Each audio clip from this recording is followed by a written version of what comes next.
বন্ধুরা, আজকে আমরা সর্ষে ফুলের বড়া বানাবো। তো এই যে জমিতে চলে এসেছি সর্ষে ফুল তুলতে। দেখুন বন্ধুরা, কত সর্ষে ফুল হয়ে আছে জমিতে, কি সুন্দর লাগছে দেখতে।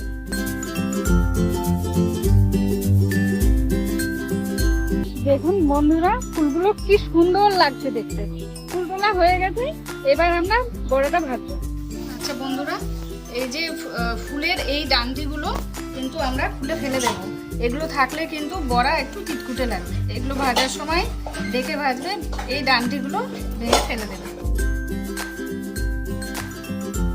এবারে দিলাম একটু হলুদ গুঁড়ো, একটু লবণ, লঙ্কা কুচি, ধনেপাতা কুচি, একটু চালের গুঁড়ো আর একটু বেসন।